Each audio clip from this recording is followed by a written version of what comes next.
off this week with an exciting guest for you guys. Matt Prater is the Executive Vice President of Innovation at OuterBox. He's a veteran digital strategist and executive leader where he currently serves as EVP of Innovation with a career deeply rooted in the evolution of search engine optimization and paid media. Prater is responsible for driving the agency's technological advancements, ensuring their service offerings stay ahead of industry shifts. He has been instrumental in OuterBox's growth from a boutique firm to a nationally recognized powerhouse in the e-commerce space. His work focuses on innovation and AI, leading the charge to integrate AI-driven tools and automation into digital marketing workflow and improving client ROI. Historically, he's played a major role in bridging the gap between technical SEO, high-performance web design, paid search, and creative cohesion to drive growth engines for mid-market and enterprise brands. Within the agency, he's known for his innovation-first mindset, helping the team navigate complex algorithms, updates for the transition towards the answer engine optimization. Before stepping into his role as EVP, Matt held various leadership positions within the company, including VP of Integrated Strategy. His long tenure at OuterBox has made him a central figure in the agency's culture and his reputation for being data-backed and results-oriented. Matt, thanks so much for coming on, man. Appreciate you spending some time. Yeah, of course. What an intro. Yeah, let's go. So, would love to, hear a little bit about, obviously I gave your background within the context of OuterBox, but where'd you grow up? What'd you study and what got you into agency life? Sure. So grew up in Colorado. Here I'm in Denver now, but grew up a little bit north in the Boulder area. Went to college at CU in Boulder, and then migrated further down the road to Denver. So pretty much been here my whole life. I've been kind of, interested in technology, interested in advertising, just kind of like the creative aspect of it. I wouldn't consider myself a creative though. So I didn't think that was more really a quant. Yeah. And I didn't really, I always took more like math related stuff in high school and in college. I started in engineering. After about a semester or two, realized I was not an engineer. So pivoted into economics and political science. I really liked applying some of the mathematical modeling to real world environment applications. And I thought political science was kind of a good direct application of that, and kind of getting the background and how politics has taken form in our country from the early days of Greek democracy to kind of where we are now. I thought that like econometric modeling really made a lot of sense to me as far as how you can apply math to real world situations. Obviously, there's a lot of assumptions in those models, which translates pretty well to a lot of the models we see now with AI, or things like media mix modeling. There's always this kind of underlying idea that models are incorrect inherently, but trying to understand and triangulate several models and signals together to get what's actually happening. That's kind of how I got here. I really didn't think I would go into advertising, even though it was always interesting to me. I thought I'd be more in the economics or, public policy, but then I realized that's pretty boring too. And it was I graduated right around the time that Facebook ads was really taking off, and I was teaching tennis at the time. Got introduced to someone who was running a digital agency. He had a background working at Yahoo in the 90s. So it was kind of on the early age of digital analytics, web analytics, and advertising within the digital space. So got my first peek at Google Analytics around then and was pretty much hooked. Wanted to learn as much as I could. And I started out by learning a lot about the analytics behind social media. As a Facebook user, right when they switched over to allowing non-edu addresses, I think like 2006 or 7 when I got my first Facebook account. But then I saw like the whole back end of that and was really fascinated by the data, which was more vast then that you could have access to. Like I remember you could target single users on Facebook ads, which was Wow. kind of creepy, kind of cool. So we do some funny ways of targeting people. You could pull down like user IDs and literally target individual user IDs. So we'd put like people's names and pictures in the ads. And then, that got a lot of buzz at conferences, and that was a good lead gen kind of tactic for the agency I was at. And I got a lot of exposure when I was, early 20s to like real companies who are tipping their toe in the water into social advertising and analytics. And then just kind of progressed from there, got into more broad digital marketing. So kind of learned Google AdWords at the time. Decided to kind of go deep there. It was a more mature platform, and I liked that it was more stable than Facebook ads. You could like pick up a phone and call Google still, and actually talk to a representative there to figure out what was going on with the ad account. So then kind of got into a manager track, and from there expanded outside of paid search and paid social to more broad digital marketing and owning some of the like owned channels as well, like email, SEO, web. And then, over my years in agency, I worked in-house for a little while at PopSockets. And then, there's always this idea within younger agency cohorts that once you graduate out of agencies, you'll go to brand side, and then everything will be the land of milk and honey. You'll have all these resources and all the time in the world to just focus on one account. But I realized that that's not the case.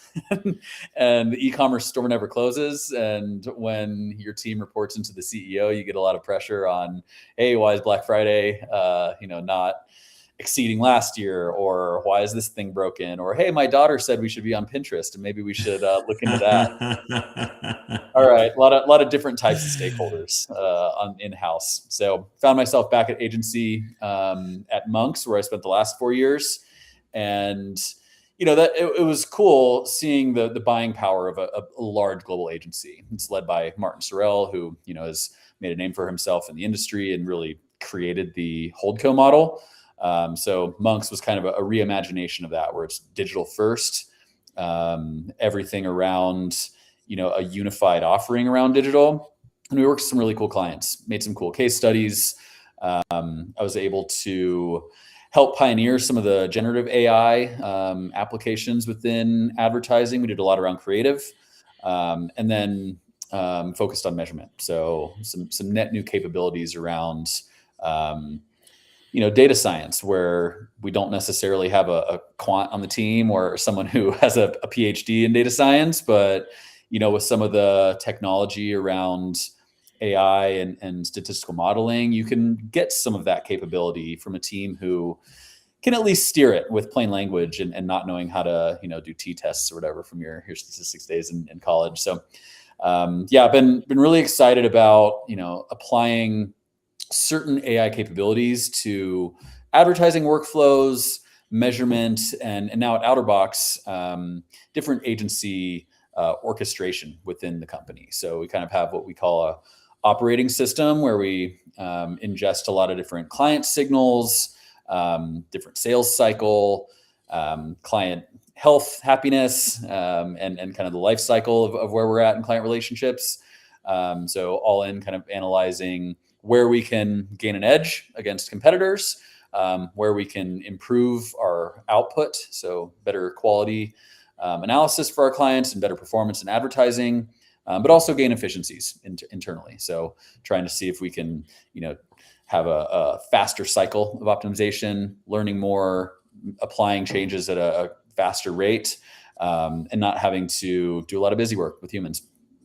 I love it. And then is the innovation title new to OuterBox or you? And what do you think innovation means inside of the context of, I'm assuming are you guys an indie agency? Yeah, we're indie. Okay. Yep. So it is a relatively new department here. It's the first time someone's been in this role. And we've had some people who are more, AI, like early adopters, some hand raisers who just wanted to pilot some technology.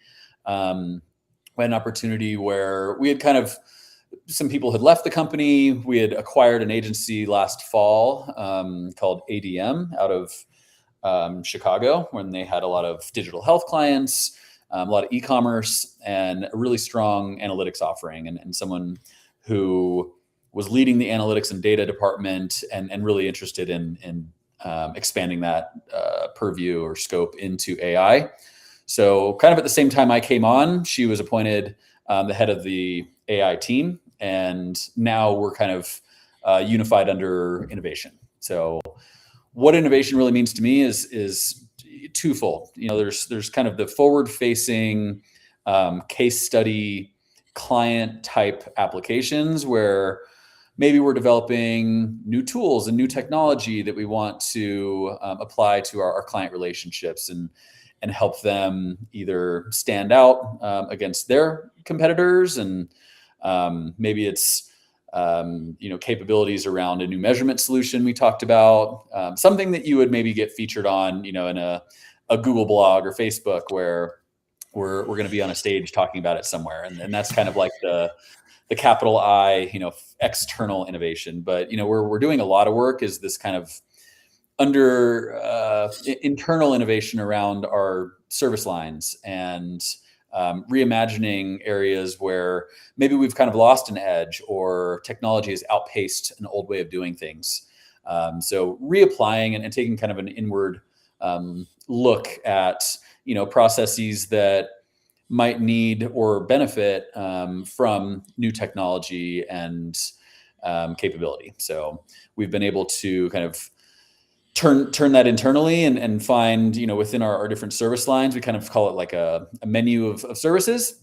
And we're really talking with internal stakeholders on how we can either enhance those workflows with AI, orchestrate several tools together with AI, or fully augment a process from end to end. So by year end, we're looking to do that across each of our service lines and have at least AI-enabled services across the entire book of menu options. What are the most impactful deployments of AI within the agency world? Where are you seeing the most amount of innovation, and how is that freeing up humans to do more meaningful work? Yeah, there's a couple. I think one of the things I learned when I was working at PopSockets was how long creative takes to develop. And it's, from the time you shoot a commercial or, shoot any type of, footage, getting those assets in hand to deploy into a ad platform can take like over a quarter, like 6 months. So we were planning for, Q4 and Black Friday in July, and then it was still a tight turnaround to get all your different variations, all your different formats and specs. And there's a lot of just lost communication bouncing between teams. So if you're working with a creative team, they're not necessarily experts in the differences between Pinterest and Google and Twitter and YouTube ad formats. So, it takes a lot of coordination and a lot of, spec sheets and kind of cumbersome processes. And then an iterative cycle of like, okay, we have this and we want to apply these treatments and we want to cut these down. So it's a cumbersome process. And, one of the things we did at Monks early on was identify, for e-commerce specifically, there's always a ton of photography with like a model on a white background. And that's not a good ad. But if you put in a generative AI background and a new headline or text overlay that makes it more cohesive, all of a sudden you can get 10 different variations with the same photo.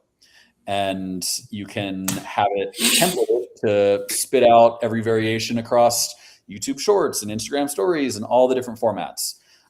So that cut down the production time from like months to days, and you could just get such a higher quality output for that. But not all advertisers are using, highly visual photography or video. Like there's a lot of still, text ads or SEO where it happens kind of behind the scenes. And And a lot of what goes into that is research. So, LLMs are very good at applying some of this very thorough research, and you can use those to kind of source new applications of SEO strategy or keyword generation or ad copy generation. So some of those things would take a lot of time in researching and competitive analysis, where we can have those happen behind the scenes before we even put it in the hands of a strategist. So they just get a huge head start on the process that they would have already had to do. So if we can have a lot of the research, analysis, and kind of grunt work done beforehand, then humans get to spend more time doing more creative, problem solving or iterating or ideation around a vast source of research. I'd say the third really big application of AI, and I kind of mentioned this, is around analysis. And there's this kind of long-standing confusion around attribution and deduping data, and you have all these data sets between the various platforms. Google Analytics might say something different than your Facebook ads, and that'll definitely say something different than your YouTube ads. So using AI to synthesize a lot of this data, helping to understand and triangulate between disparate data sources has been a big benefit. And like I was saying earlier, not every team has a data scientist on staff. But if you have Claude and can prompt it pretty well, then you can get some pretty impressive analysis on a data set that would have been quite challenging before. So some net new capabilities for teams as well. Very cool. You have been a big proponent of the sunk cost of ROAS, mentioning that brands often will stay with a broken strategy because they are married to a measure like ROAS, which is easy to measure, cost per acquisition, LTV, but that these are becoming the new era's vanity metrics. And essentially, what's the most important factor in a brand leader getting uncomfortable around the idea of like a standardized metric and being able to look at their campaign in a more holistic way? Yeah, I think like all the vanity metrics, the thing that they're missing is context. So like, okay, you got a 4x ROAS, like, is that good? And that would always be a question from, the CEO, like at PopSockets when I was there. Is, okay, we have this 3x ROAS, but what does that mean? Like, does that incorporate like the marketing team's salaries? Like, what's the return here? And what does that mean for our business? Like, are we still growing or are we just more profitable? So, any of these metrics really need a North Star on, okay, are we trying to improve the bottom line and get better efficiency?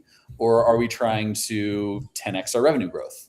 And there's a balance there. So you can kind of grow steadily over time and keep your ROAS between a certain threshold.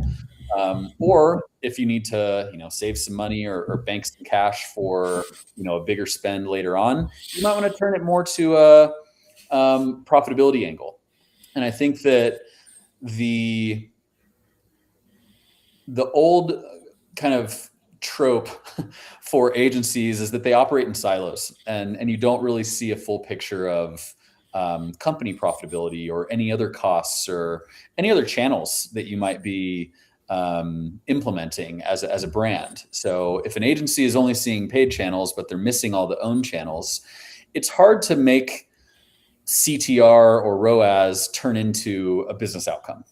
And I think that leaders who are thinking about this in the more sophisticated way are taking that broader approach and contextualizing all these metrics to where, okay, our goal is to hit this EBITDA number. What are all the inputs that make up that? And let's put some guardrails on each of these signals that might get us there in the long run. So yeah, I think that like if you look at any one metric, yeah, you can improve it, but is that actually translating to business outcomes? Sometimes. You've also been a big advocate of the death of the silo. You talked a little bit about that in your last answer. How do you practically get teams that are, engaged in tactics like SEO, paid media, CRO, title, to stop working in silos? And what in your mind does a unified growth engine actually look like when you're trying to advise clients to break down some of these traditional silos? Yeah, I think, simply having a venue to discuss these cross-channel trends or analyses together is a good start. You'd be surprised, like a lot of these meetings just happen in silos. So of course they're going to stay there. Like if there's no one bridging the gap between those, um, the story just dies in the individual channel KPIs. I've seen it across agencies where at Monks we called it a digital strategist. Their role was to um, create through lines between each of the trends you see in any respective channel, and translate that into actual business outcomes. So what are all these things meaning for the number that the company is looking to improve? Maybe they just want to improve their CPA. Great, but like, did you get more quality leads out of this? Like, I don't know. You can get cheaper leads, but that doesn't necessarily mean more revenue or more pipeline growth. So having someone whose responsibility is to own the outcome, I think is the main thing that sets apart good strategy from disparate strategy. Right now at OuterBox, we have client service managers that kind of own these discussions. I've seen the title can change depending on agency or internal companies, but I think the agency side, you need someone to help tie that all together. But on the brand side or client side, there needs to be an advocate as well that can translate that up to the C-level. And it's when I was on the brand side, we'd get questions all the time about, okay, this agency said, our number did this thing, but like, what's that mean? Is it good? Is it bad? Like, what is it? What's the context of this, data point? And I think really good agency partners are equipping their client counterparts with a very executive friendly story that can make sense to the C-suite or investors or other ownership groups, or if they're a public company, the market. We've been spending a little bit of time talking about agentic in the context of like how SEO is being augmented by this new practice or tactic of AEO. Looking at some of the trends, 60% of searches no longer end with a click. Searches are disparate now. There's not this one winner named Google that kind of like owns this lion's share of the market. User behavior is transitory between different AIs, depending on what they might have up in a given moment. It's being influenced by like what hardware they're talking to. Are you talking to it through your phone, your Meta glasses, or your computer? So there hasn't been like a clear winner in AEO or where people do their searches, and unlike in the Google kind of dominance. And then you also are starting to see ads creep into agentic ecosystems most early with ChatGPT. I'd be curious, how are you advising clients in this new world of, SEO moving to AEO, and what are the major trends that clients need to be looking at in order to optimize for this new era of search? Yeah, I mean, it's certainly the biggest threat to traditional search that we've seen. And Google has been, the pillar in search over the past 20 years or so. And it's fundamentally shifted in how users are interacting with each of the search surfaces, and different generations of people. Like, Google came around when I was, in early middle school, and kind of it's been a part of my life and how to Google things properly. But for kids that are 10 12 now, a lot of them are searching on TikTok first, or YouTube, or Instagram. So search fundamentally is changing, but Google still owns the SERP, and I'd say that they still are kind of dominating from an AEO or AIO, GEO standpoint. But the big shift is now ads appear under the AI overviews. So ads are not front and center anymore. And there are going to be ads within ChatGPT, for example. So are people actually going to click through on a ChatGPT ad and do those unit economics work the same way that Google AdWords has in the past? That's still to be seen. And the way I advise clients is that they shouldn't count anything out. Same way as, back maybe 10, 15 years ago, you want to test any new channel that becomes available. And maybe you see a signal that shows, oh, hey, maybe Pinterest is worth investigating and checking out to see the viability. But on the other side, you don't want to spend your budgets too thin. And I think you don't want to be chasing the shiny new object. And I think that the fundamental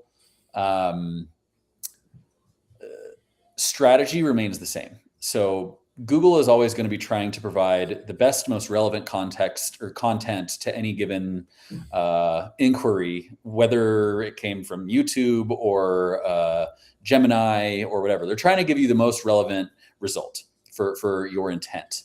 And they've gotten way better at determining intent. So we used to have to get there through keywords, and there were problems with keywords. You couldn't always see the context of a search. So maybe someone, if you're offering a service, maybe someone's actually searching for how to do it on their own.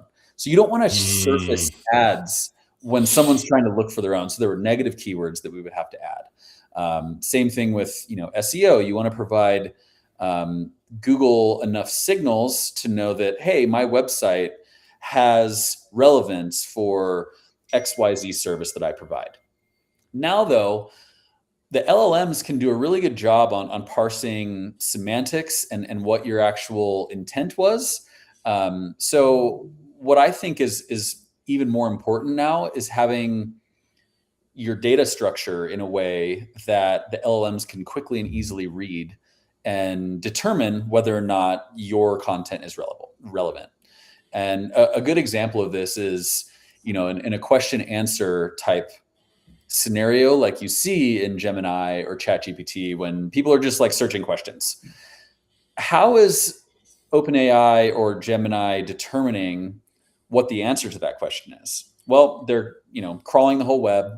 Reddit, you'll see a lot of Reddit threads start to surface. People on Reddit aren't necessarily experts, though, in a given topic. Maybe they are. Yeah, the knowledge of crowds, right? There's not a guarantee there. And the same thing with maybe an FAQ on a website. So what I've seen as a trend is a lot of brands or websites or anyone trying to show up in AI overviews or in a question answer type interface is adding more content in a question answer format on their website. So structured data, especially around relevant services or maybe product catalogs, like if you have eCommerce, that still remains the same fundamentals. So if you have a messy data and a messy structure, you're still not going to really guarantee you're showing up. So a lot of the core blocking and tackling that we've been preaching for years and years still applies now. And I think that there's less of a reason to have to game the SEO or there's less opportunity to black hat the SEO now, where the ones who are prioritizing quality content will still be rewarded for that. Interesting. You've also touched on the idea of AI agents making purchases for us. Agentic commerce is a big topic that is top of mind. In a world where AI agents become shoppers, how does a brand maintain emotional loyalty, especially when the idea that probably the first thing that humans will be willing to outsource is things that they consider commodities? So do I care that much about my toilet paper brand? Do I care that much about my milk as long as it's organic and the least expensive option? Do I care what brand the celery is? And also the big promise of like the connected Internet of Things and like, why does my refrigerator need to be connected to the internet? Well, now it does. If you want agentic shopping to actually work, if you want, to have your products replenished when they go out and done so in a seamless way. I do feel like commodities will be the first place where we will be willing to say, okay, here's my credit card, you go shop on my behalf. In a world where, agentic shopping hits, kind of the commodities ecosystem first, how does a brand maintain loyalty, I suppose, when the decision maker is a piece of code? Yeah, that's a great question. And I hadn't really considered the fridge application until now. So, when you automate different things like purchases in your life, you're not thinking about them anymore. So, on Amazon, I have subscribe and save enabled for a number of different various household items. And then I'm not even thinking about it. Like, I don't even know what kind of paper towels it is anymore because it's just the same one that always orders. I think we've also seen brand loyalty start to dilute away from a lot of, especially direct to consumer brands. That, in the year after COVID, we saw, a huge spike on a lot of D2C offerings. But then as soon as money stopped flowing like it was with super low interest rates, the economics of those models weren't working as well. And it was hard to get people to come back and make a second purchase. We saw this at Pop Sockets too. Like, people don't normally buy phone accessories without getting a new phone. So that's kind of the catalyst or the trigger for people to start shopping for phones. And that same thing applies for a number of different, types of purchase behavior. How I think brands remain loyal is in the customer service. And even if you're not making the purchase, things go wrong, right? Your products break. You're going to need to warranty things. Maybe you're going to want to expand into the rest of their ecosystem. If it's, Apple products are experts at this. Their products all work really well together. Famously, Apple didn't really push features and it was more like a lifestyle. Like, I remember the old Mac versus PC commercial. They weren't talking about specs ever. It was just like, we're the cool guy. And the PC guy's the stuffy, guy wearing the suit. I think, Coke and Pepsi comes to mind too. Like, Pepsi kind of came on the scene in the 90s as like the cool kid brand.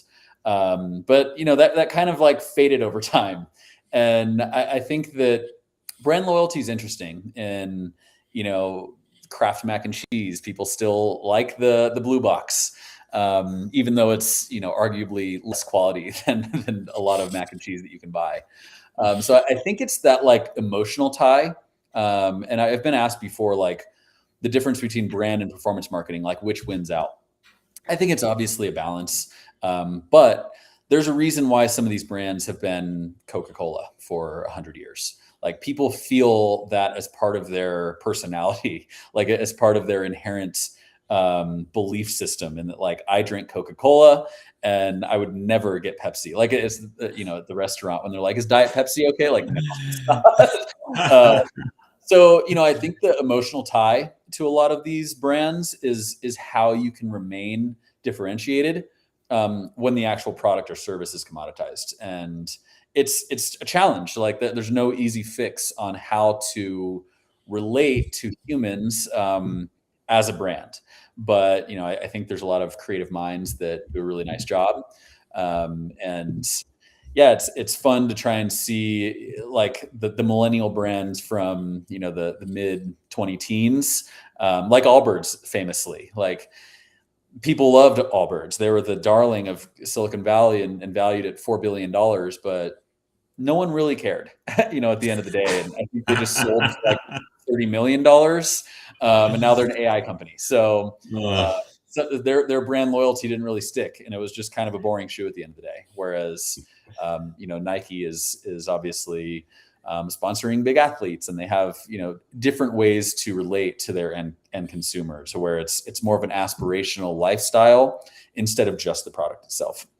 Yeah, I think you're so right. Like Allbirds is probably one of the greatest examples where, if you're solely focused on performance media, performance channels, kind of the lower funnel tactics, and you don't build a brand narrative at the top of the funnel, like you might have awareness. Like I know what Allbirds is, but I've never cared to buy one because, I'm not a price conscious shopper. I'm not responding to digital marketing. I'm buying brands that I have like an association with. Like this either associates with my lifestyle, it tells the story of, I'm a surfer from Southern California and this is what I'm into, or it's a prestige brand. Like I associate, like you talked about Nike, or any apparel brand, you associate like the attributes of like the aspiration of the types of people that wear those brands.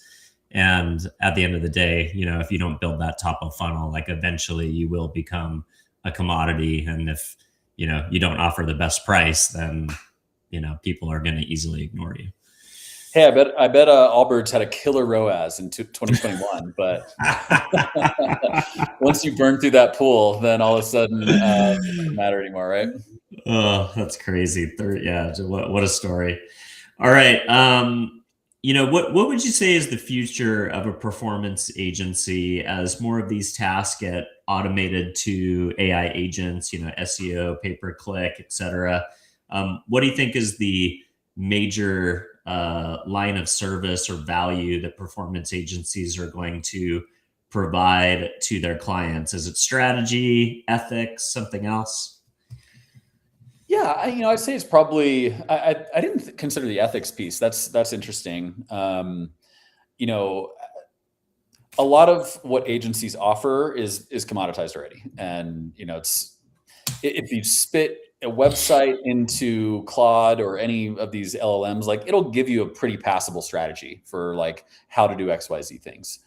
I think the agencies that are going to succeed, and you hear this a lot with the jargon around like what is your moat? Like have you created IP around certain? I don't tend to put much weight into that because you can replicate what another agency is doing, and I think that the power of agencies are really the people behind them and the clients. So where do those meet? It's the relationship. And I think that the agencies that truly invest in relationships with clients and try to understand the individual business nuance are the ones that will have lasting relationships. And, we've had clients at OuterBox for over 20 years in some cases. Wow. And it's because of that. And like when I first heard that, I was like, that is mind blowing to me. I think there's people on the team that aren't even like 26 years old that are supporting these clients that have been with us for this long.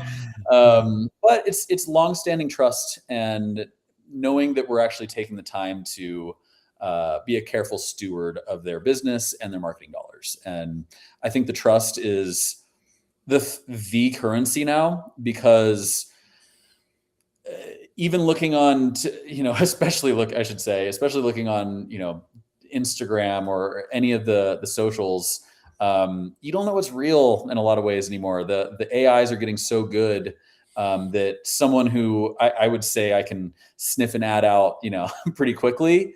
It's hard now to tell, and it's hard to tell even what videos are real. Any content on TikTok is probably sponsored if there's a product being featured. Opinions about politics or various different areas of our society are untrustworthy, right? And I think that if you can rest on trusting a partner, those are the agency services that will truly outlast. So yeah, I think the ethics piece is really important there, because the ethical relationship between agency and client is really what matters at the end of the day. Yeah, I love that. I think, it's interesting that as we talk, I feel like the more people who I talk to about AI being, the unlock for productivity and scalability, like the more that time that's being freed up is centered on building real relationships in the real world with real people that are trust based. I think that's the interesting, byproduct of like this revolution, is that people are opting to spend most of that time, whether it's in the personal or the professional, doing things that are innately human. So I love the optimism there, and I think hopefully that feeds the AI optimist narrative versus the AI doomer narrative. So awesome, Matt. Well, hey, really great to get to know you a little bit over this interview today. If folks want to connect with you at OuterBox, learn more about the agency, or continue to follow along with your thinking, where do you want to send people? Yeah, we're at outerboxdesign.com, or I'm always just a LinkedIn message away. Awesome. Well, thanks for everybody who is watching. If this is the first time you're seeing the show, don't forget to subscribe or give us a follow. If you are listening to the podcast, an honest review on whatever podcast platform you happen to be listening on is how we find a larger audience organically. And if there is someone out there in brand marketing world or performance agency world, or just somebody who you think would enjoy the conversation that I have in that today, don't forget to share the show. And with that, I'll wish you a happy week. Thanks for spending a little bit of your morning with us, Matt. Appreciate it. Thanks, Dylan. Thanks for having me on.